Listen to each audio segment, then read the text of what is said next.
Pleasure not so guilty towards subverting shame and returning the joy of reading. People don't become creative writing professors if they didn't once love reading, nor do students choose to become English majors in order to become millionaires. Love and pleasure are at the heart of why we and our students choose to devote ourselves to words. Yet the loss of that love is endemic. Countless opinion pieces published everywhere from Book Riot to Lit Hub describe graduate school taking away people's joy in reading. Further, those of us who become teachers may have said to ourselves or heard our peers say that part of our job is to refine the tastes and skills of our students.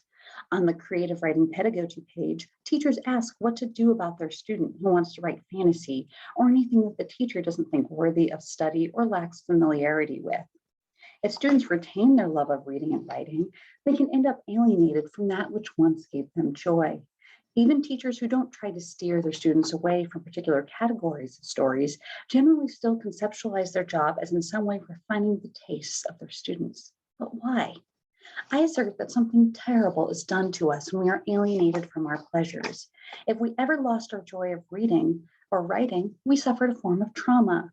When we try to refine our students' tastes, we are passing that trauma on. Rather than trying to teach students what they should find pleasure in, we should be teaching them to expand their pleasures as we should expand our own. Just as it is a good thing to find a wide variety of foods pleasurable, we should make our classroom a place of additive pleasures where we teach each other to find joy in more books rather than less. Joy and pleasure and whose joys and pleasures are legitimized is an issue of social justice as well as personal satisfaction. The notion of taste is central to the idea of craft in American creative writing. Matthew Salesses in Craft in the Real World points out that craft is culturally situated. Goodness and badness are a matter of culturally formed audience expectations. All people's tastes, even within the same culture, are not treated equally. In Richard Altick's The English Common Reader, he describes how in the 19th century, the reading woman was an object of suspicion. Too much private reading was thought to lead to lascivious thoughts in an undisciplined body. Now, chicklet is seen as the book equivalent of a cupcake, sweet and empty.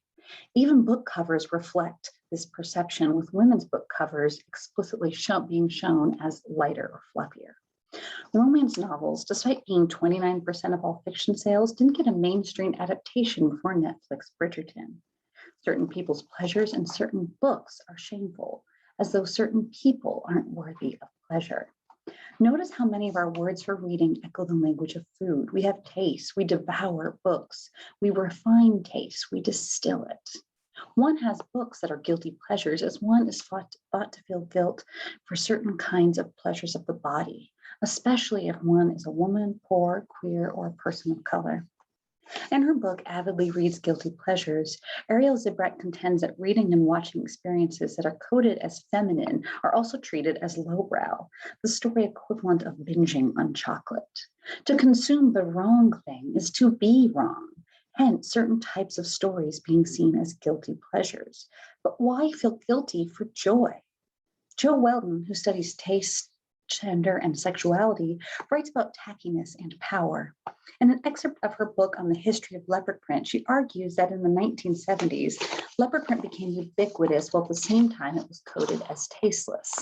Its status as tacky was derived from its popularity among women of color, poor women, and the burlesque community. Only with Diane von Furstenberg's 1976 wrap dress was it made acceptable for upper-class white women. Who decides what's tacky, what's tasteless, and whose pleasures and aesthetics are valued? Those in power, which in America has been and is largely white, male, and upper class. Walton's argument focuses on fashion, but the racialized, gendered, and class-based issues that reveal themselves in the history of leopard print are also visible within literary notions of taste. For example, the fetishization of literary realism in creative writing is gendered, racialized, and classist. As Eric Bennett chronicles in his book, Workshops of Empire, academic creative writing began as a response to fears of communism and socialism, as well as the onslaught of first-generation college students created by the GI Bill. Both literary realism's focus on the individual and the decrying of fiction about ideas were a pushback against mass culture and an explicit attempt to create a new notion of high art. As I argue in my article, Our Hidden Prime Directive, How Classism Teaches People to Leave Spaceships and Wizards Out of the Classroom, this was responsible for science fiction fantasy heavily identified with the pulps and the lower classes not being considered worthy. It was treated as simultaneously tasteless and too idea-driven. This marginalized the taste of much of the American reading public. So stigmatized was writing about ideas that even James Baldwin, despite obvious reasons for an African-American writer in 1953 to want the tools of social protest at hand, said that literature should be, quote, about a higher truth, a devotion to the human being, his freedom and fulfillment, a freedom which cannot be legislated, fulfillment which is not to be confused with a devotion to humanity, which is too easily equated with devotion to a cause, end quote. Any literature that dared to explicitly tie itself to social protest wasn't art.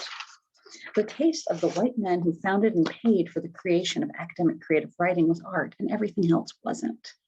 Well, the connection to classism and the fear of communism that led to the devaluing of genre fiction in the creative writing classroom has largely been forgotten. Its legacy is still with us through the ways that genre fiction is forbidden in some classrooms and literary magazines, and the small number of science fiction and fantasy writers taught. What is taught as art as worthy of study in the creative writing and literature classroom is an implicit and sometimes explicit method of enforcing the tastes of dominant culture. One can see the effects in the creative writing workshop, not only in what genres are taught, but the way students from queer communities or communities of color are silenced in the creative writing classroom. Silencing and marginalization in the workshop can come in large part from an implicit assumption about the reader and their expectations. In an article for Gulf Coast, Matthew Salesses describes how the workshop space privileges an imagined reader that is white, male, and heterosexual. Thus, story structures, language choices, and experiences that this homogenous assumed reader might not identify with are often treated as unclear, unrealistic, or unartistic, as though writers of color, immigrant writers, queer writers, or women are obligated to write for the normative reader. The assumed reader results from the way notions of taste are passed down and internalized to the degree they are treated as objective realities rather than social constructs. To delegitimize someone's taste to render their reading and writing pleasures guilty is to delegitimize their life experiences and identities. But you might ask, how then can I teach? Is all teaching of texts that I value intrinsically oppressive? I argue that to cease to pass on trauma and oppression, to not only share our pleasures, but to learn to value the pleasures of others, we need to treat literary taste more like food. Just as most of us can appreciate the pleasure of a complicated and delicately prepared dessert, most of us also probably like Oreos or some other mass-produced treat. It would be pedantic to say that to enjoy pain au chocolat, I have to hate Oreos. My life and yours are enriched by understanding how to prepare and value many kinds of food. So, as teachers of the written word and as writers of it, to avoid passing on oppression, alienating our students or each other from joy, we should learn to understand what it is that makes different types of writing pleasurable to read or produce. We are obligated to have a passing knowledge of what makes good romance, fantasy, science fiction, horror, mystery, domestic realism, etc. Though I prefer fantasy and science fiction, to do my teaching justice, I need to read enough of everything else to be able to help my students be the best writers they can be, regardless of what they want to write. My students can teach me why they love what they love and what there is in it to find pleasurable. And I can teach them why Thrilled of Ursula Le Guin's prose and moral clarity, or why N.K. Jemisin's world building makes me giddy.